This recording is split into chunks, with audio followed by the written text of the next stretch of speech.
everyone, welcome back to TOTL Through our teenage lens. My name is Audrey. My name is Dini. My name is Malkia, and in TOTL, we will be discussing teenager behavior that might be controversial or taboo in our society. The topic for today's episode is...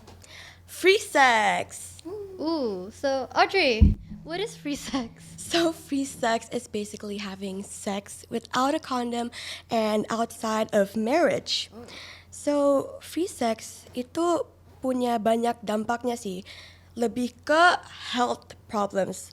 So we can get herpes, chlamydia, STD, and all sorts of those type of sickness from free sex. Then not only health problems, but also social problems. And it can also affect the people around you, such as your parents, your friends, your social life, and etc. I chose this topic because I want teenagers to be more aware that free sex itu hal yang serius yang harus dibahas. Karena I've noticed that people these days, especially teenagers, they're normalizing free sex. So kayak misalkan kayak, oh, I had sex with this and that, and then bakal dianggap keren, oh, you're so cool, wow, kamu gaul banget, which is like something that should not be proud of. And I'm concerned for their health, so that's why I'm talking about free sex in this podcast. So let's find out more, and let's invite a special guest. So, can you please introduce yourself? Okay, hi everyone. My name is Anastasia Satrio. You can call me Anas. I'm a child and adolescent clinical psychologist and also play therapist. So I work mostly with children and teenagers to help them understand about their emotions and to enhance their mental health. And to sometimes we have difficulties issue with within parents and the children, especially during adolescence times. Maybe you know it so well. So I help the parents to understand the children's better. So in today's topic, kita bakal bahas sesuatu yang agak controversial yang ada di kehidupan remaja-remaja saat ini. So today's topic is free sex. Nah, Tante udah tahu kan tentang free sex? Tahu as a knowledge. Yeah, as a As a knowledge. Yeah. This year I'm 33 years old. So for me to deal with the issues during the teenagers time, it's also common during my teenagers time, but free sex. But maybe nowadays, because of the improvement of the social media and technology thingy, maybe a lot of teenagers in Jakarta or in Indonesia, especially in the big cities, more exposed to the free sex or the content from the overseas about the choices of sex before marriage. I guess that's the things. Ini sedikit out of topic, tapi aku ngira Tante masih 20-an. Iya, Iya. Jadi menurut Tante, is free sex normalized? Can we talk about how normalized free sex is nowadays, ya kan? Yeah. Mungkin Tante udah dengar cerita-cerita, mungkin ada yang konsul ke Tante Oh yeah, sebelumnya. because I'm not specialized in marital issues or free sex during the adolescence time. Maybe during these 8 years of clinical practice, it's only 2 cases that I handle it, and most of the time because I'm more expertise in emotional issue, so I get collaborate with other psychologists that more expertise on sexual issues. So in my cases that I've experienced is there's a 15 years old teenager already do the sexual actively, but it's not only a consent issues with the people or person with the same age, but she sold herself from the apps, the online apps. Online. Yeah, with Tadi the it was word through- M.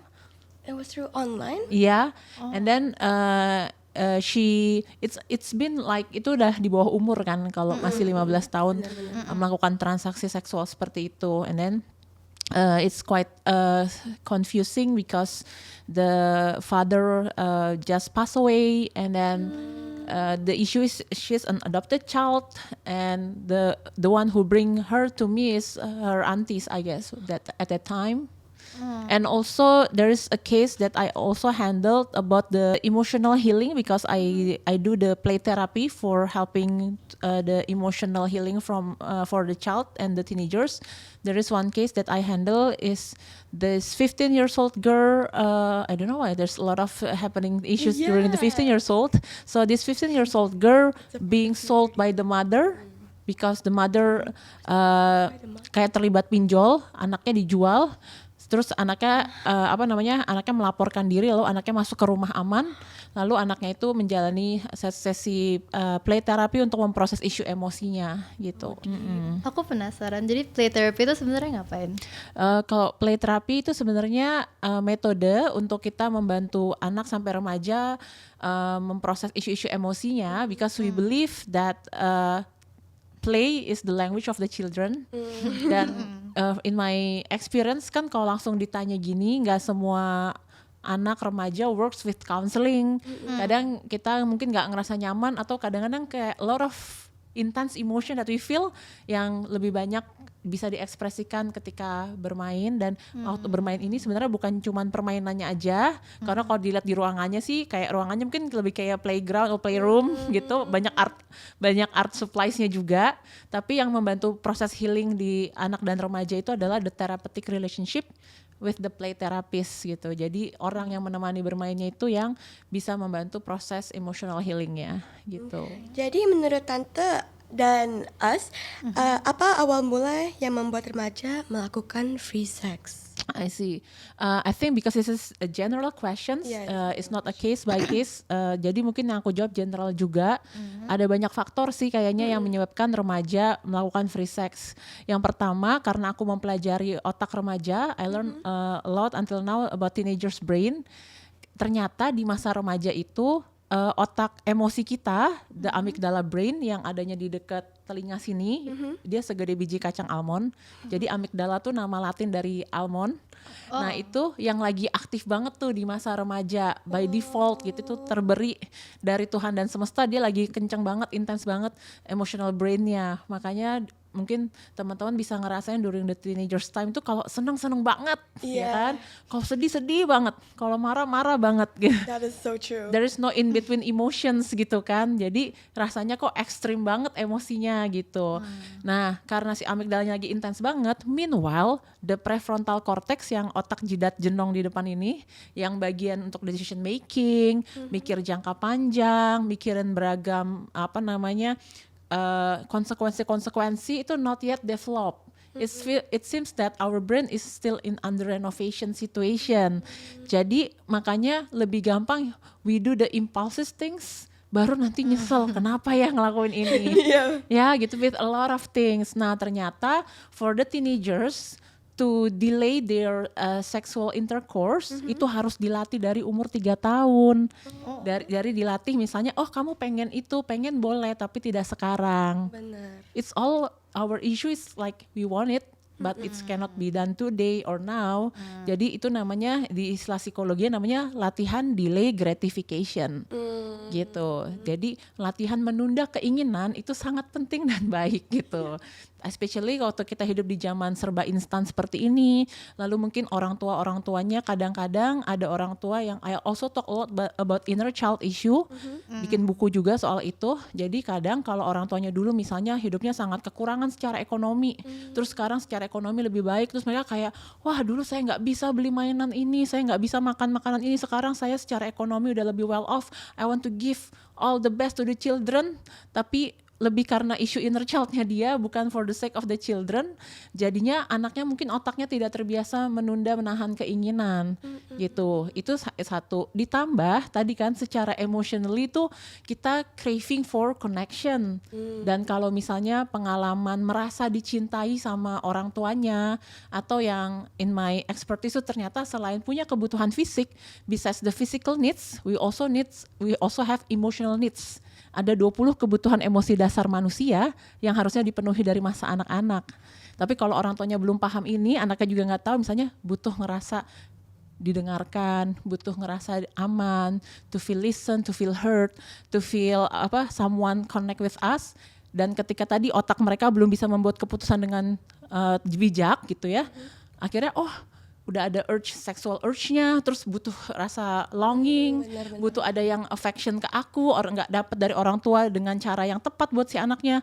Oh, maybe one of the things that I can do is doing the sexual intercourse. Mungkin dari situ dapat physical affection-nya, but it's only sexual intercourse itu kan cuman 10-15 menit, paling lama 30 menit. Jadi it's always kita ngajak ngobrol remaja kayak untuk hal seperti itu, is it worth it to do it, dan do you know the consequences? Because for me as a child clinical psychologist and adolescent psychologist, lebih ke isu-isu kesehatan. I cannot talk from the normative atau dari religion perspektif, tapi kayak banyak sekali kasus-kasus penyakit seksual menular, HIV/AIDS and all other sexual transmitted disease. Terus sekarang kita lagi gencar juga kan campaign soal kanker rahim dan vaksin untuk kanker rahim. Terus juga if sampai terjadi kehamilan yang tidak diinginkan, it's a changing moment for our life gitu. Jadi I've also experienced, waktu itu aku pernah ngajar mahasiswa yang umurnya 18-19, so I keep talking to them kayak nakal boleh jangan goblok gitu. Karena sampai terjadi kehamilan dan itu terjadi tidak dalam konteks pernikahan, kamu secara financial belum ready buat punya anak. Terus secara otak, yang aku pelajari dari otak manusia, otak kita itu baru matang umur 25 tahun dengan catatan dilatih. Jadi memang ketika mulai pubertas, badannya mungkin bisa menghasilkan anak, bisa hamil, bisa keluar sperma, bisa hamil, bisa ada sel telur, tapi otaknya belum siap buat jadi orang tua gitu. Jadi that's the thing that we have to talk, discuss with the teenagers, and nggak mungkin cuma sekali doang ngobrolin ini, it's an ongoing discussion harusnya gitu. So how can we handle, misalkan I'm a parent and then I have a child who's about 16, 15 years old, dan dia udah melakukan free sex. How do we handle that person who did the... I think it's a very case by case. Interestingly, ada perspektif ilmu namanya transgenerational trauma atau family constellation, di mana perilaku-perilaku yang dilakukan anak, orang tua juga melakukan. Jadi dari riset, misalnya anaknya tuh hamil di luar nikah, itu kalau dicek ke atasnya ke orang tua atau kakek neneknya ada nih kejadian kayak gini. Atau juga yang sebenarnya sangat memprihatinkan, misalnya anaknya ngalamin pelecehan seksual, itu di level orang tuanya ada juga yang ngalamin kayak gitu, di kakek neneknya kayak gitu. So our brain, kalau dalam penelitian neuropsikologi ini bukan takdir, tapi our brain is like a computer. Whatever the programming that we have from our ancestors, we feel it's very familiar, and our brain will see it as a familiar situation. Makanya buat orang-orang yang kayak, kenapa sih aku terjebak pada relasi yang toksik gitu? It didn't start with us, actually it started with the imprint experience that we can heal. Healing is possible karena otak kita itu suka nyari pengalaman yang familiar walaupun gak sehat.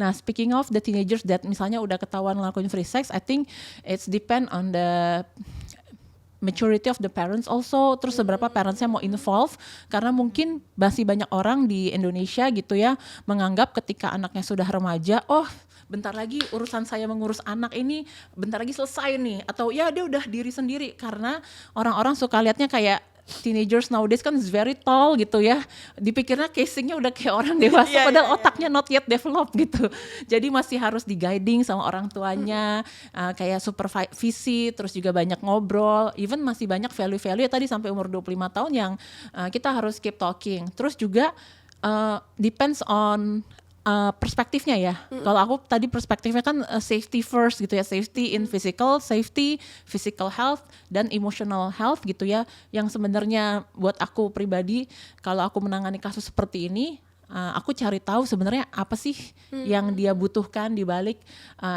free sex activity-nya, karena in my field gitu, di ilmu yang aku pelajari, every behavior is only a tip of the iceberg. We have to dig down like a detective. Beyond that tuh sebenarnya kebutuhan apa, kebutuhan emosi apa yang perlu dipenuhi. Even kadang kebutuhan sensori ya, kayak kebutuhan dikadel, diusap, itu kan kebutuhan sensori ya. Jadi gimana caranya kita memenuhi kebutuhan itu in the safer way. Tapi kalau misalnya dia ngerasa, oh ya nggak apa-apa, it's already part of my lifestyle, Nah, di Indonesia kita hidup masih ada norma-norma budaya Asia, budaya Indonesia di mana harus jadi diskusi dalam keluarga sih untuk kita harus ketemu titik tengahnya di mana gitu. Okay. We had this Google Forms dan banyak orang yang ngisi. Jadi tentang free sex aku pilih 2 tanggapan. And nanti kita bakal share our opinions on it. Jadi And kita mau baca-baca cerita yang Yeah. udah disubmit sama teman kita secara anonymous. Oke. Terus kayak kita mau react dikit, terus kayak dengar dari perspektif Tante Anastasia gimana nih tentang pengalaman-pengalaman mereka mungkin. okay, so the first one, I lost my virginity to my partner when I was a teenager. My feelings about it are complicated. Sometimes I feel like there's something wrong with me for having these thoughts and doing it at such a young age because it's just not normal. I have nobody to talk to about it since it's so taboo and people will probably find me disgusting and it's really isolating for my peers to have to keep the secret. I'm thankful to have had an understanding and mature partner. It was a really serious thing for us, and we made sure to go talk about our limits, what made each other uncomfortable, and how to do it safely. I didn't regret it because I was lucky enough to have a great first experience that was intimidating and safe. Sometimes, though, I feel like a slut and a whore, and I can't help but believe my thoughts to be true. I have had a hard time dealing with it. I'm really just thankful because my first time could have been a lot worse, and I know other women weren't able to have the same privilege as me when it comes to their first time. Jadi, to summarize this, I think they lost their virginity, and then at first they felt bad about it. Tapi as time goes by, she just accepted it, and dia maybe bikin boundaries sama partnernya, and she talked about it with her partner. Tapi I think that this person still thinks about it till this day, and we want to help you, whoever's watching. So how do we help her to not just forget about this and tell her like it's okay? And I know that teenagers these days itu they tend to try something new kayak vaping, maybe sesuatu perilaku yang baru, which are maybe bad, some are good. Tapi yang namanya juga teenagers kan. Anything starts from somewhere. And I believe that it's okay kalau misalkan you are curious about it and you want to try it, tapi just don't get addicted and don't tahu yang mana yang bagus dan apa yang buruk gitu. For me, this girl. For me, this girl have an eloquent understanding about herself. Karena semakin deskriptif and detail seseorang bisa menceritakan apa yang dia rasa, yang dia pikirkan, it's really help my job as a psychologist. And I guess I catch also the issue of self-esteem and self-worth. I think you can work on that issue for the self-esteem and self-worth because very true, we cannot change the past. Tapi kita perlu hidup untuk punya good mental health, kita perlu hidup dengan punya good self-worthiness, punya rasa keberhargaan diri yang sehat dan self-esteem. Dan memang mungkin perlu cari konselor yang namanya tuh sexual affirming counselor, karena kalau enggak nanti ketemu konselor atau psychologist yang masih bawa-bawa ajaran agama, tapi itu nggak helpful for the teenagers and their mental health. Kita perlu bantu mereka rebuild the mental health, the mental issue, bahwa gini, oke, yang kamu lakukan waktu itu tidak tepat, tapi kamu tetap berharga kok jadi manusia. That's the message that we have to instill in the brain, in the heart, karena dia butuh rasa keberhargaan to keep along with the life. Terus juga yang tadi sebenarnya belum sempat dibahas waktu di sesi pertama, sebenarnya antara having relationship with partner sama doing masturbation is two different thing gitu. Kalau di di luar negeri, psikolognya tuh banyak yang menyarankan untuk oke, kamu masturbasi sendiri aja dengan cara yang sehat gitu. Karena ada sexual urge yang perlu disalurkan, atau ya tentu berolahraga dan cari emotional connection dari hal-hal lain. Rasa senang dengan partner sama rasa senang makan enak itu hampir mirip sebenarnya. Terus rasa senang kita nonton konser Coldplay gitu, sebenarnya tuh hampir mirip ledakan sensasinya. Makanya juga penting buat otak remaja tuh be aware, reflektif, dan cari tahu rasa-rasa enak tuh dapetin dari hal-hal apa aja sih? Karena nggak cuma satu. Sebenarnya hal apapun, even kalau kita suka belajar banget gitu, atau suka olahraga banget, atau suka makan banget, semua yang dilakukan terlalu tuh nggak baik. Kita harus punya proporsi yang cukup sehat dalam hidup. Jadi kayaknya itu yang perlu di take notice and aware. Dan for me kalau anak remaja ini bisa doing one-on-one counseling session, I think for 3 or 5 session itu will help her to feel better dan punya skill tadi untuk punya self-worthiness and self-esteem to go along with life. Ya, Berarti mungkin yang bisa kita pelajarin dari tadi, kalau kamu ngerasa stres, kesepian, makan aja. makan aja. Nah, karena kita kedatangan Dr. Winda, aku mau bahas tentang lebih ke health problems and health wise about free sex. I have a few questions related to free sex, lebih ke health-nya. Jadi pertama, apa saja penyakit yang bisa didapatkan kalau melakukan free sex? Ya, kalau disebutkan satu-satu mungkin Agak kalian banyak nggak terlalu gitu ya. Tentunya kalau free sex itu kan istilahnya kita sembarangan orang, sembarangan waktu, Iya, iya. sembarangan situation gitu ya. Nah itu kan sesuatu yang sembarangan itu tidak baik gitu ya. Jadi kan selain bisa menyebabkan kehamilan dan penyakit-penyakit STD ya, sexual transmitted disease gitu. Ya sebenarnya kalau dibilang dari sembarangan itu, dia juga menjaga organ reproduksinya juga mungkin juga tidak baik ya gitu. Jadi itu aja sih sebenarnya free sex yang dari segi kesehatan itu kita perlu waspadai, adalah bagaimana kita menjaga sistem reproduksi kita gitu ya. Kemudian pasangannya seperti apa gitu. Nah itu kan that's why gitu kita bilang free sex itu tidak baik, karena untuk kesehatan gitu berkelanjutannya nanti kalau udah terkena STD itu kan lebih repot lagi untuk menanganinya gitu. Oke. Pertanyaan kedua, menurut Tante, kalau remaja melakukan seks menggunakan kondom, apakah itu aman dan wajar untuk dilakukan saat umur ini? Umur kalian. Iya. Ya, kalau dibilang kondom itu memang untuk apa ya, perlindungan dari untuk kehamilan dan juga sexual transmitted disease gitu ya. Tapi kalau Tante dengar udah umur kalian gitu ya, anak Tante juga. Jadi free sex itu untuk orang tua ya, kita orang tua ya kita nggak setuju ya. Maksudnya kalaupun harus dilakukan sampai dilakukan gitu ya, memang kondom itu salah satu melindungi daripada penularan penyakit seksual dan kehamilan gitu. Ya ini bingung juga ya jawabnya sebagai orang tua gitu. Ya memang itu untuk menghindari untuk terkena penyakit seksual sih, kondom itu salah satunya. Sebenarnya itu aja sih yang aku. Udah. Oh iya. Soalnya deg-degan. Iya sama-sama. Enggak apa-apa. Mungkin sebelum Tante Winda pergi, ada final message yang mau dikasih ke viewers kita? Oke.